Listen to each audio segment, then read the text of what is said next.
All right, welcome to the Compound, live from the Compound. Today we got Kelvin Brockington of 32 Productions, and we'll go ahead and kick things off. How you doing today, sir? Doing good, man. That's good. That's good. Doing good.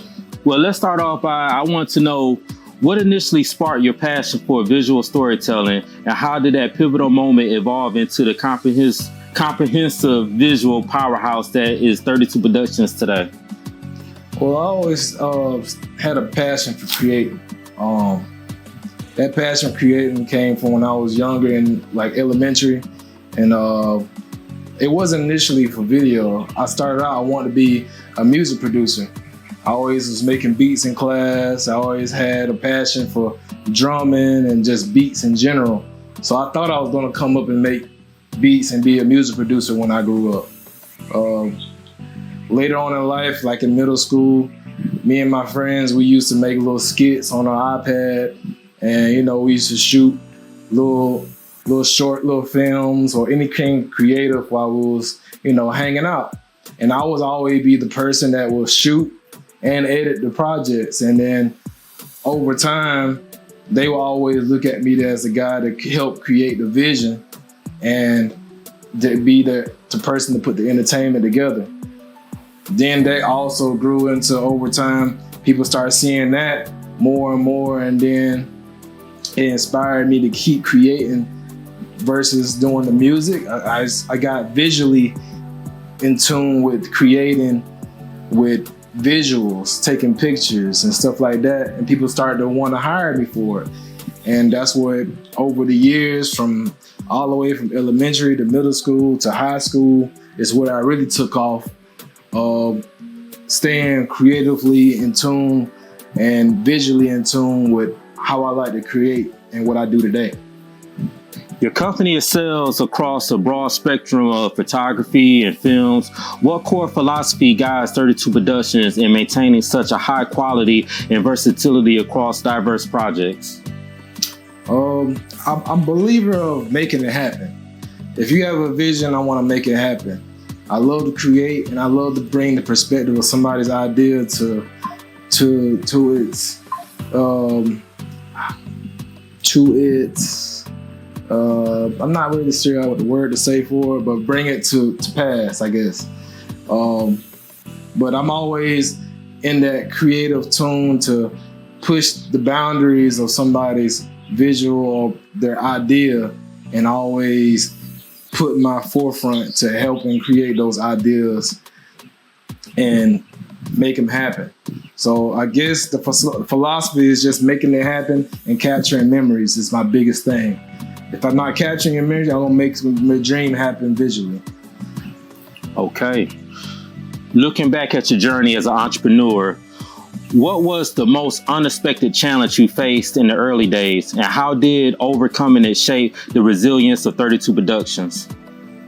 I think the thing that I had to overcome the most, and I'm still trying to overcome, is working by myself, because I'm really hands-on with a lot of things with my business. The challenges was trying to let other people help me with my vision, but not trusting them to help me with my vision, because I didn't feel like they had enough know-how how I would want it to be able to create the visions that I want to put out. Other challenges could be just investing in myself heavily and trusting that my investments will come to fruition, so I can create better over time. And procrastination was the one thing that can hold me back the most. I might have the best idea, but I probably wouldn't act on it. So I'm still overcoming that to this day.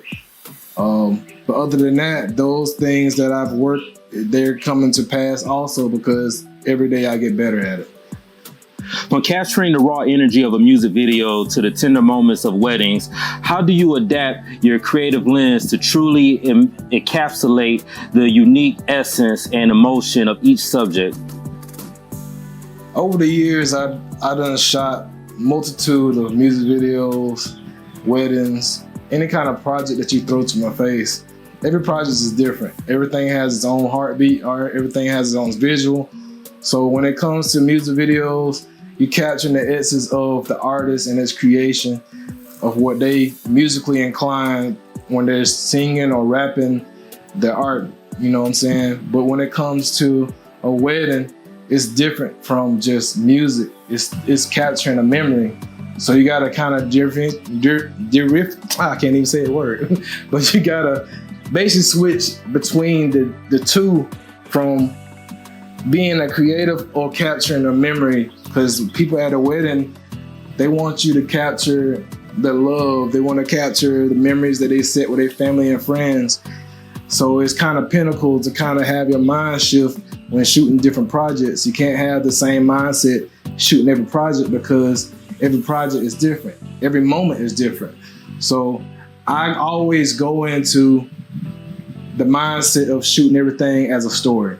So when I shoot it as a story, every story is different. So even if I shoot 2 different music videos, both of those music videos are gonna be different, because I see it as a story that I'm trying to tell.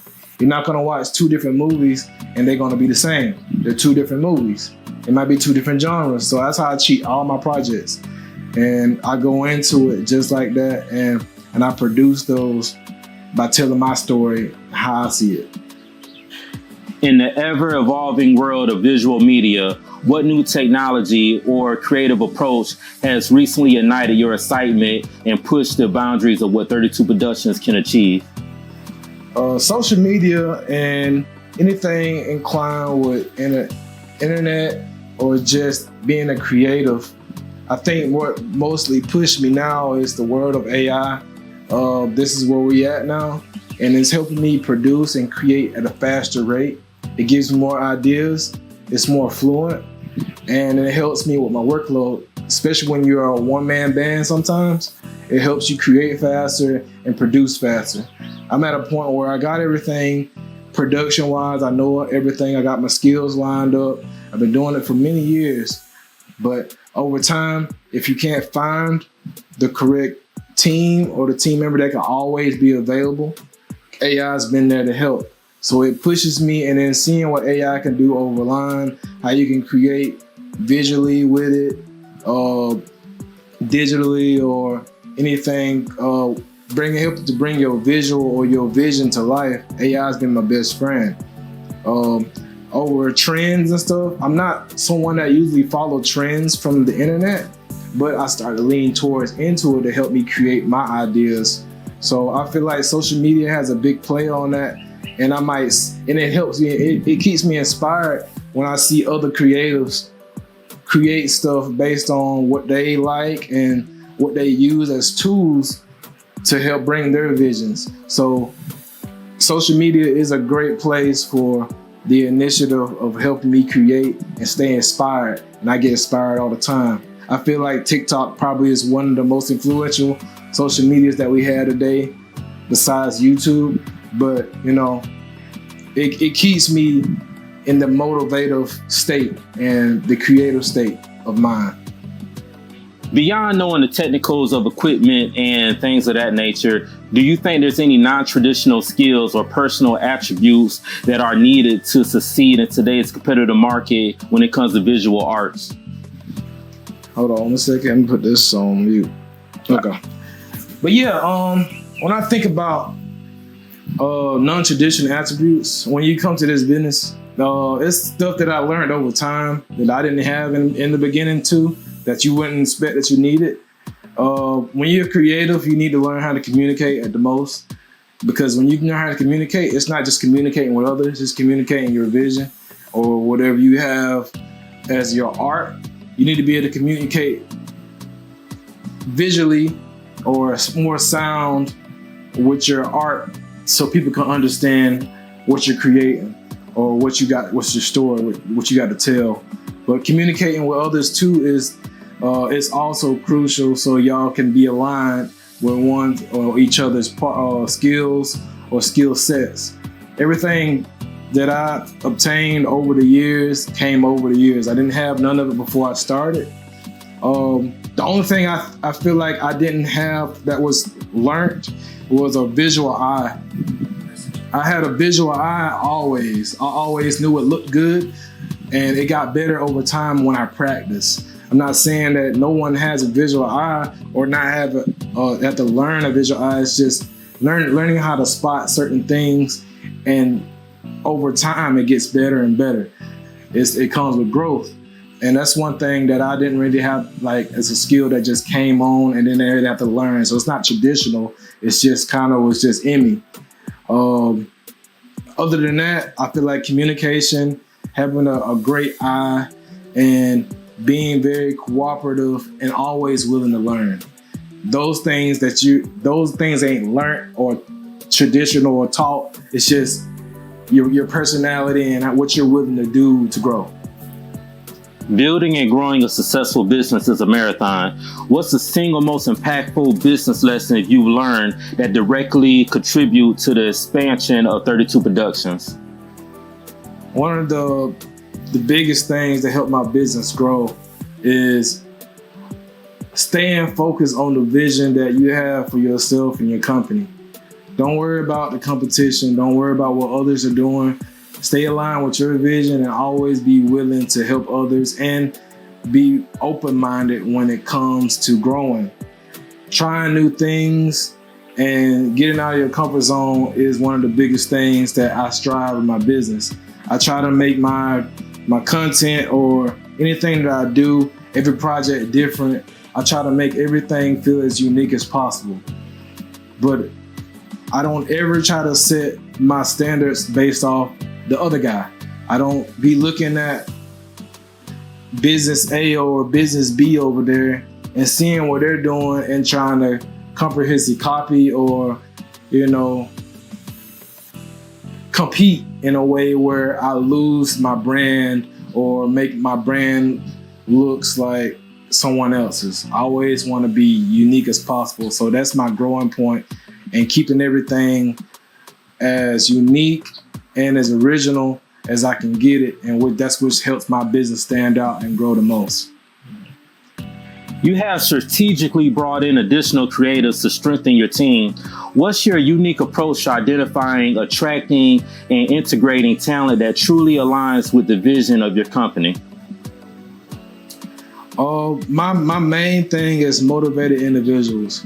I want motivated individuals around me that can also not alone help me grow and help my brand grow, but also help me grow, and in a way of teaching me things that I'm not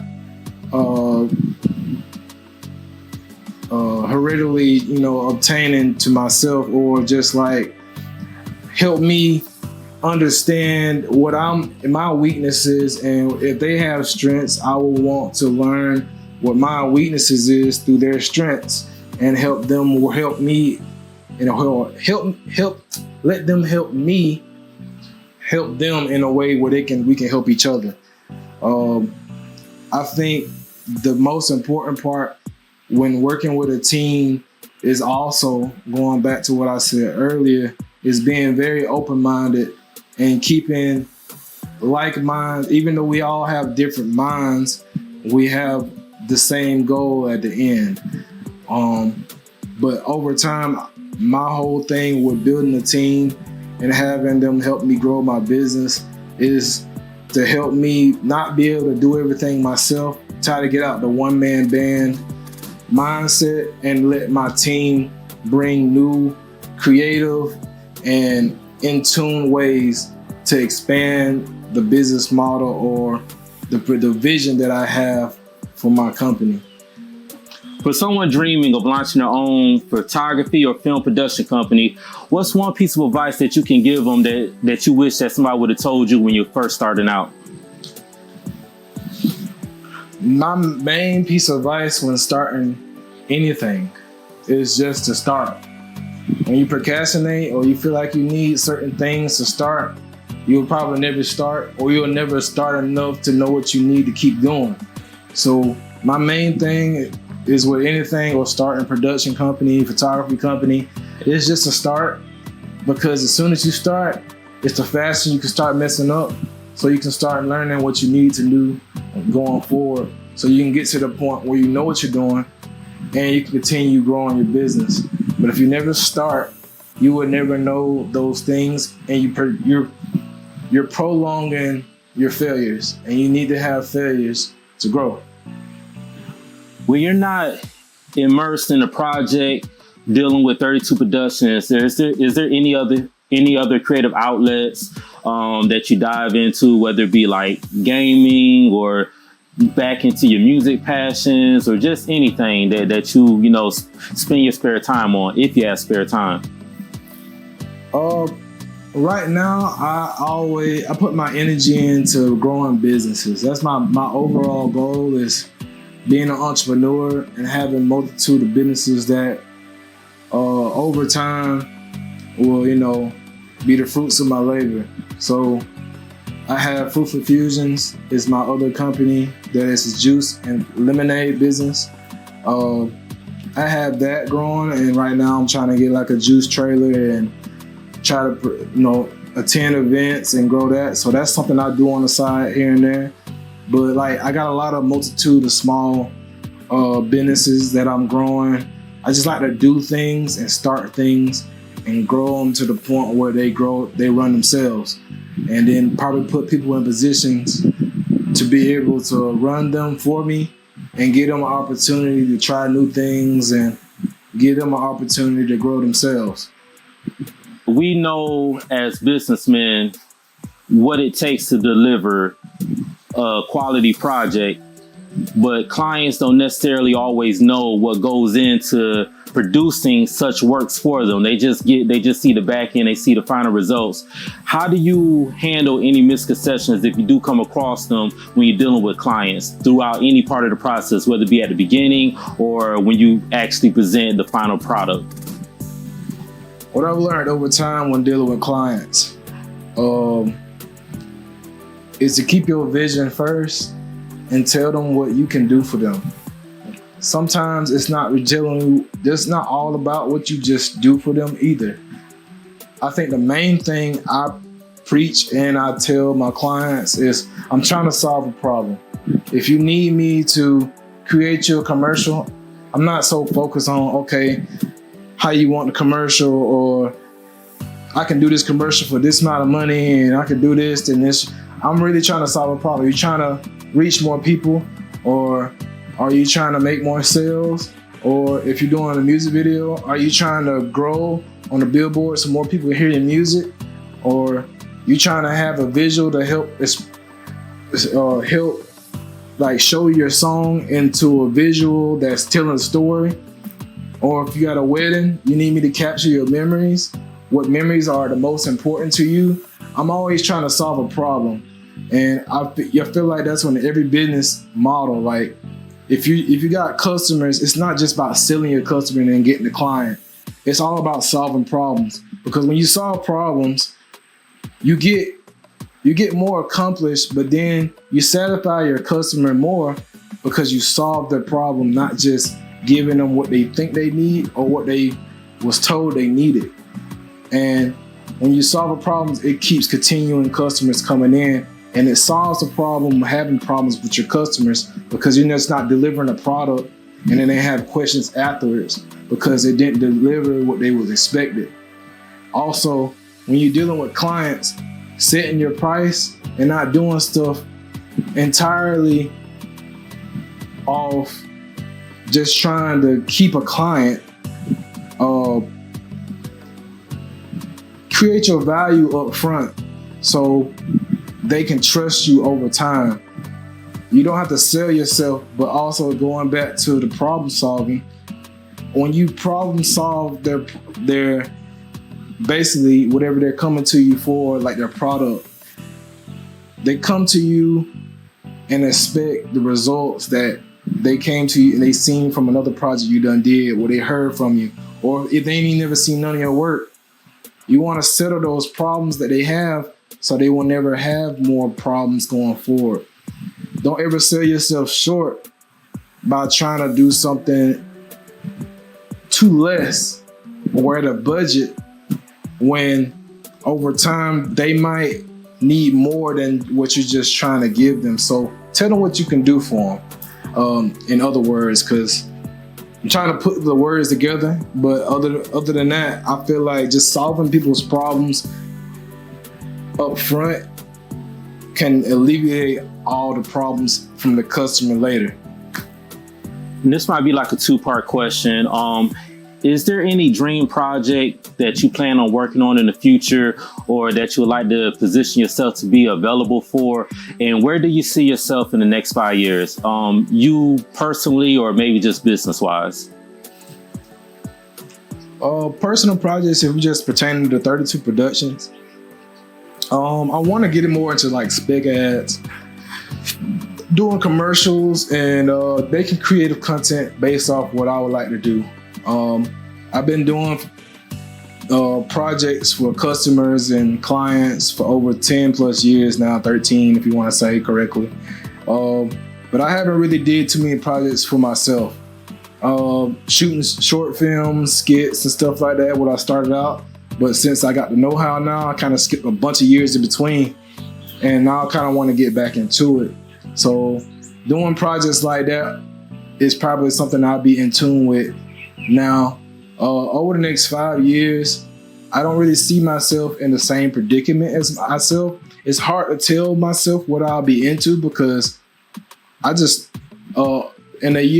past 2 years, I've been driving trucks. I got my CDL, but I never seen myself driving trucks 5 years ago. So it's kind of hard to say what I'm gonna be doing actually, but I know I'm gonna be doing something that helps me push my line dream. I know that I'll be in a better position. I have more assets, and I have most of my businesses that I have today more at a growth spurt than they are today. And I feel like I'll be in a better state of mind and healthier all around in the next 5 years also.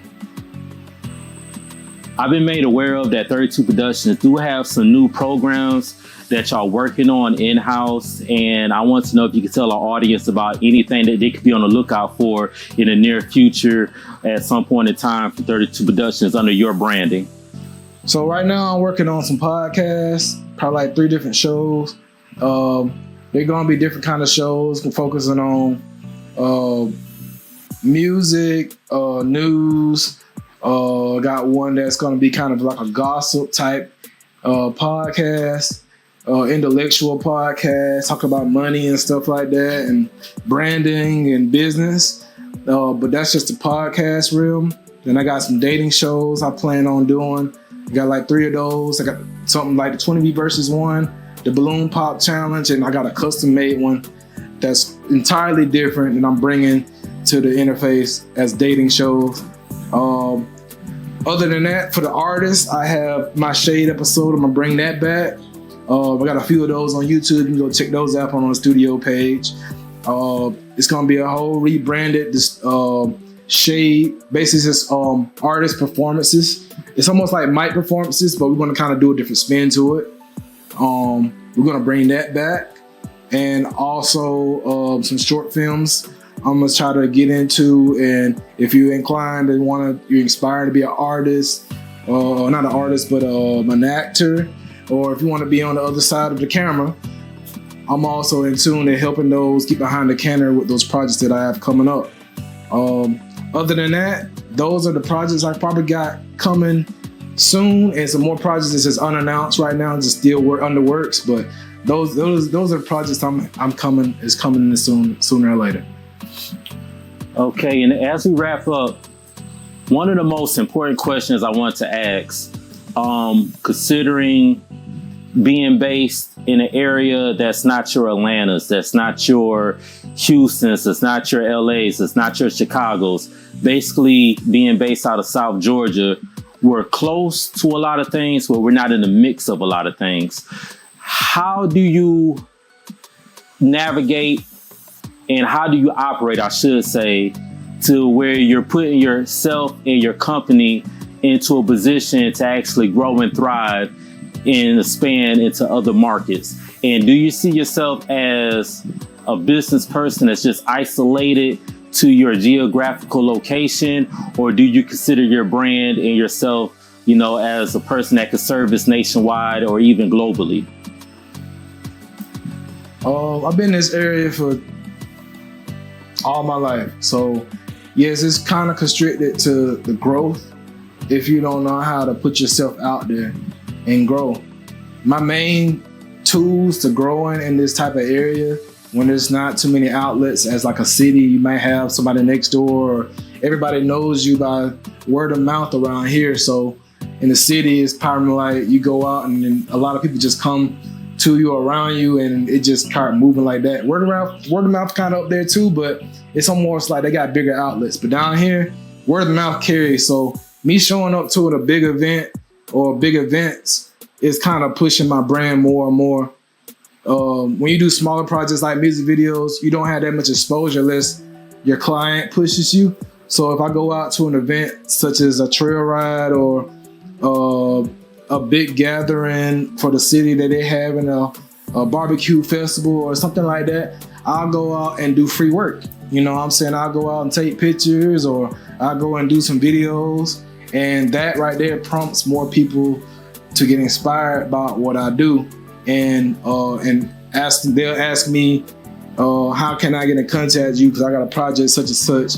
So me stepping out to big events and kind of doing stuff for free sometimes brings more clients. It's almost like self-advertisement versus like internet advertisement. You might pay to be shown to a lot of people, but me stepping out to where all the people are is already advertisement of itself.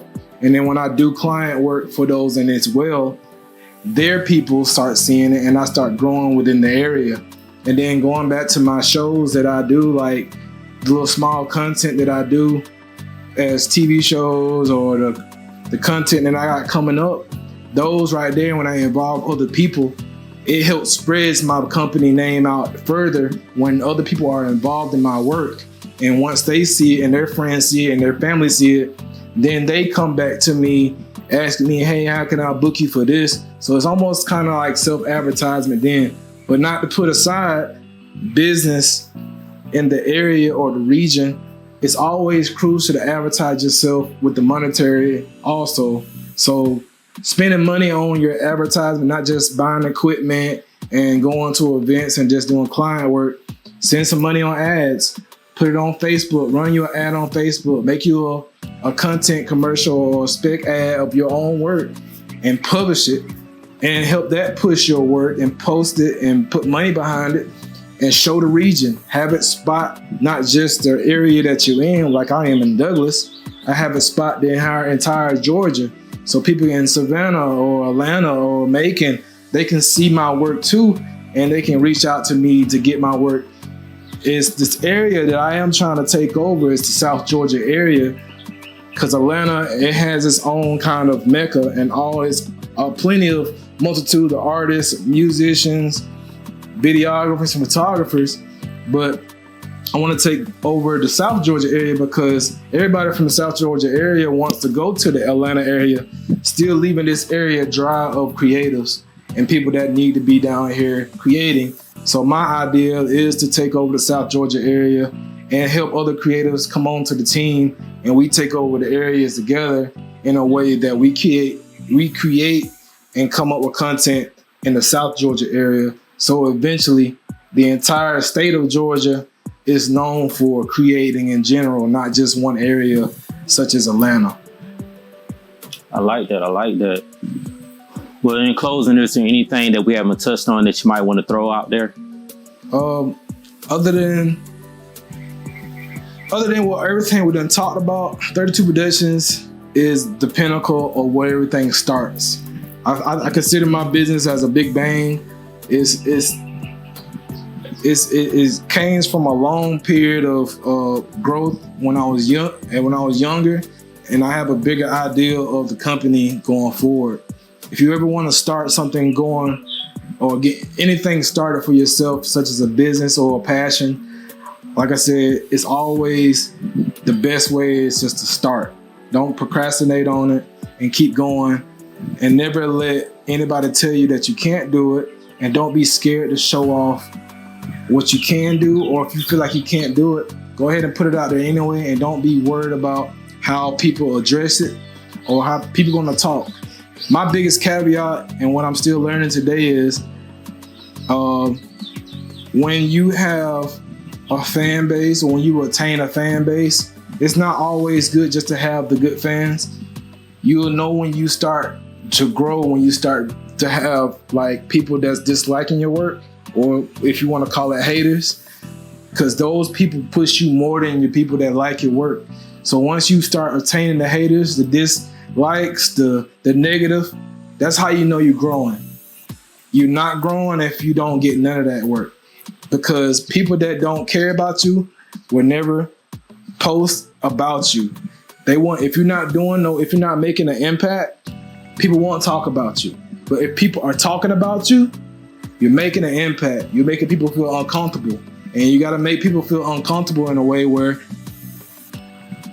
if you don't make people feel uncomfortable, you're not making yourself uncomfortable enough to put yourself out in other positions that can put you in different places and help you grow to bigger places. So always start and keep continuing to make your faults. Don't be scared to fail. I'm not initially a spokesperson. I just push myself in places to talk. Like I'm not, like right here, I'm not used to doing interviews or anything like that, but I'm just putting myself in a position what I'm not used to and to see what I can do. So I challenge everybody, whoever sees this video and watch the content, to also put yourself in positions that you're uncomfortable in and just make yourself do it to see what you're capable of doing. Other than that, keep your passions, live your truth, and always be true to yourself.